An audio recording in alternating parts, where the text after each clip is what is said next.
Bam, apakah kamu belum mendapatkan kabar dari Nathan? Tanya kakek Joseph. Saat kakek Joseph mengetahui bagaimana liciknya kedua anak dan asistennya, kakek Joseph menarik semua kekayaan mereka dan mengusir mereka dari Ravenscroft. Dan saat ini kakek Joseph merekrut Pams yang menggantikan Thomas setelah Thomas terbukti menerima suap, dan pria itu pun harus mendekam di penjara. Mohon maaf Tuan, sampai saat ini saya belum menemukan tempat tinggal Tuan muda pertama. Namun aku mendengar informasi jika besok Tuan muda pertama akan mendatangi sebuah proyek di kota XX, kata Pams. Kakek Joseph menghela napas berat. Saat ini pria sepuh itu hanya bisa terbaring di atas tempat tidur. Dirinya udah mencoba menghubungi Nathan, namun kata asisten Nathan akan datang. Hingga sampai saat ini pria menghisap berat itu belum juga berkunjung. Apakah Nathan sudah benar-benar kecewa, Pams? Tanya kakek Joseph. Masalah itu sepertinya aku juga tidak tahu. Katakan kepada asisten cucuku. Ada yang ingin aku bahas, ini masalah pelaku atas kematian ibunya. Tidak ada cara lain untuk mengundang Nathan kembali. Hanya dengan begini, Nathan mungkin akan mau membuka hatinya untuk menemui kakek Joseph. Baik, Tuan Besar, jawab Pams. Sementara itu, Julius, apakah kau yakin perusahaan yang udah kau bangun ini akan kau berikan kepada anak pertamamu? Ucap Sarah. Pria baru baya itu tampak bermuram wajah.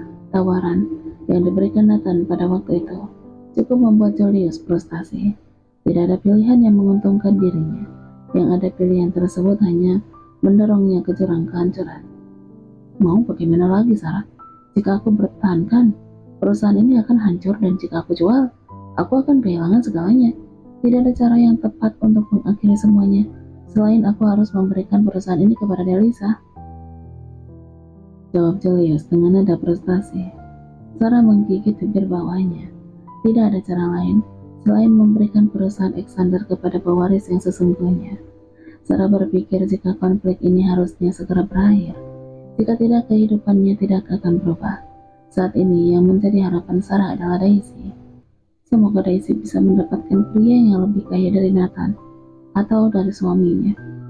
Sarah membatin. Julius menatap Sarah dengan alis pengerut. Kau kenapa? Sarah terhenyak mendengar pertanyaan Julius. Dengan cepat Sarah menggeleng dan menjawab dengan kikuk. Tidak apa-apa, aku sedang berpikir mengenai masalah ini. Lebih baik kau berikan saja perusahaan Alexander ini kepada anak pertamamu. Aku benar-benar lelah dengan konflik ini. Julius menghela napas berat. Dia tahu bahwa Sarah sedang memikirkan sesuatu, tapi dia tidak dapat memastikan apa hal tersebut. Mungkin Sarah merasa frustasi dengan konflik yang sedang berlangsung. Julius sendiri merasakan hal yang sama. Baiklah, aku akan memberikan perusahaan Alexander kepada Delisa. Aku harap dia dapat menjalankan perusahaan ini dengan baik, kata Julius sambil mengusap wajahnya lelah. Terima kasih Julius, kata Sarah sambil memeluk Julius. Tok tok tok. Tuan, aku ingin melapor. Mendengar suara teriakan Samuel, Nathan tersadar dan segera berdiri dari tubuh Delisa. Nathan cepat-cepat membenarkan posisi duduknya dan menarik baju piyamanya agar lebih rapi. Delisa merapikan rambutnya, memperbaiki piyama yang tersibak dan hendak berdiri. Nat, aku duluan tidur ya, pamit Delisa melangkah. Tidak bisa. Nathan menahan tangan Delisa. Delisa memutar kepalanya ke arah Nathan. Kenapa? Aku udah mengantuk. Lihat, sorot mata Nathan mengarah ke senjata yang berdiri tegak. Enak aja pergi. Jika Samuel melihatnya, apa aku tidak malu? Duduk sini. Nathan menarik tangan Delisa membuat wanita itu duduk di pangkuannya. Delisa pun terkekeh geli. Nat, ikan lelemu meronta-ronta, bisik Delisa. Itu karenamu, sahut Nathan. Setelahnya Nathan pun berteriak. Masuk Sam. Pintu di ruangan itu pun terbuka. Melihat Nathan yang sedang berduaan dengan sang istri, membuat langkah kaki Samuel terpaku. Maafkan saya Tuan, saya pikir tidak ada orang. Maaf jika saya lancang mengganggu waktu Tuan bersama Nyonya, ucap Samuel membungkuk. Tidak masalah Samuel, katakan apa yang ingin kamu sampaikan, ucap Nathan. Kaki Anda kritis, dan Anda diminta untuk menemuinya besok, karena ada hal penting yang akan beliau bicarakan, lapor Samuel. Aku pergi ya, pamit Nathan. Dia mengecup dahi Delisa yang mengantarkannya ke teras. Iya, hati-hati dan tetap semangat, balas Delisa yang mengecup pipi Nathan. Nathan mengusap pipi Delisa lembut. Iya, tentu, kamu juga ya. Saat pergi ke dokter kandungan harus hati-hati. Nathan membungkuk. Dia menatap perut Delisa. Hei, kalian berdua yang di dalam sana sehat-sehat ya. Jadi pergi kerja untuk keperluan kalian. Nathan mengecup perut istrinya yang masih rata itu.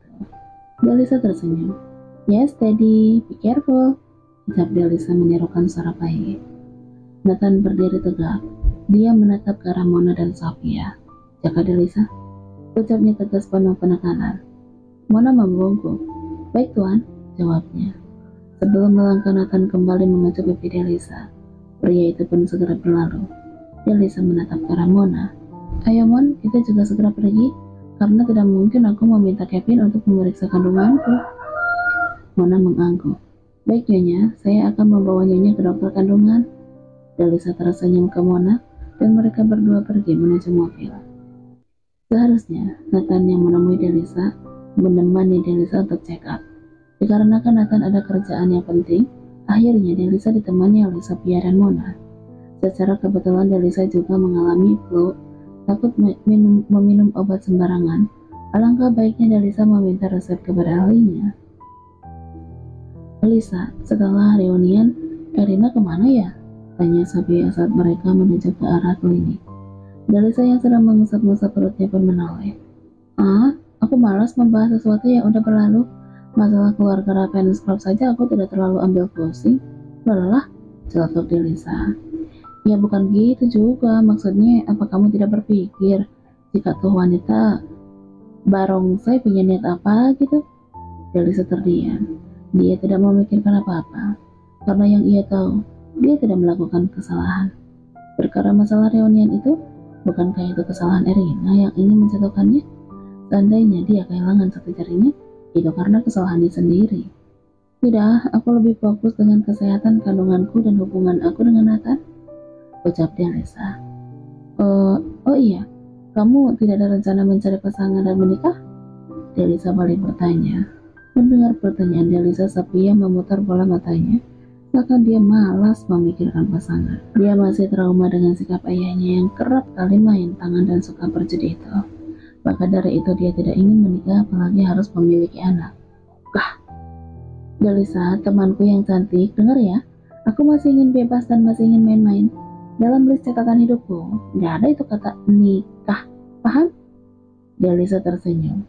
Ya harus nikah, masa kau ingin melajang sepanjang hayati, biar punya anak lucu-lucu? Sophia memainkan telunjuknya kiri kanan. Tidak, kalau anak bisa aku kandangin, aku juga mau cepat nikah, seru Sophia.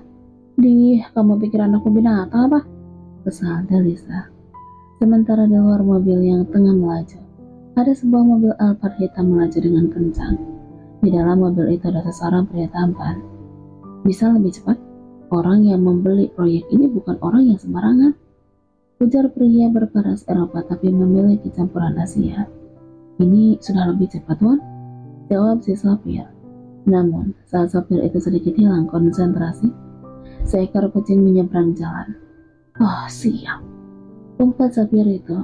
Dia membanting setir mobil untuk menghindari kucing yang tiba-tiba muncul di depan mobil.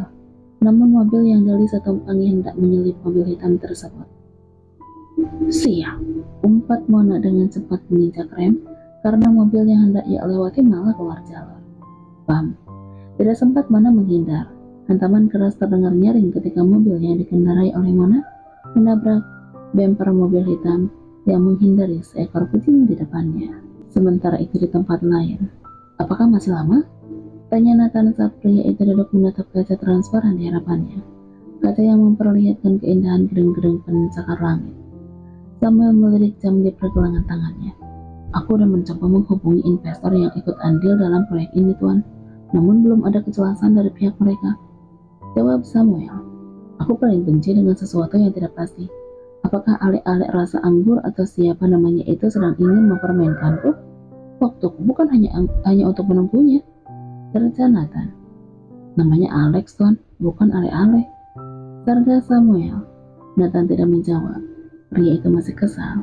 Bagi Nathan waktu adalah emas, berlian, dan uang. Jika dirinya menjalani sesuatu dengan ketidakpastian, lebih baik dia bermain judi slot saja. Batalkan saja proyeknya. Aku tidak akan kehilangan apa-apa, kata Nathan dengan nada yang menunjukkan kekecewaannya. Samuel menelan ludah, merasa sedikit gugup. Tuan, mungkin kita harus memberikan mereka sedikit waktu lagi. Mungkin ada masalah mereka yang mereka hadapi.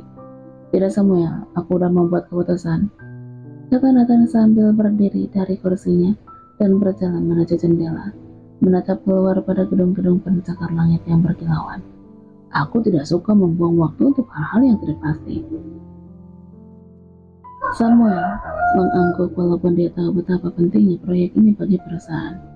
Baiklah Tuan, saya akan menginformasikan keputusan Anda kepada mereka. Nathan memandang Samuel dengan tatapan tajam. Pastikan mereka mengerti jika aku tidak punya waktu untuk bermain-main. Samuel menelan ludah lagi. Baiklah Tuan, lalu setelah ini Anda mau kemana? Agenda Tuan hari ini adalah pertemuan dengan Julius yang membahas masalah balik nama perusahaan Alexander atas nama Nyonya Delisa dan mengunjungi kakek Joseph di rumah sakit, lapor Samuel. Nathan berbalik menatap Samuel dengan tatapan tajam. Pertemuan dengan Julius bisa ditunda. Beritahu dia aku akan menghubunginya nanti setelah urusanku selesai, ucap Nathan dengan nada tegas. Samuel mengangguk mencatat semua instruksi Nathan di ponselnya. Baik Tuan, bagaimana dengan kakek Joseph?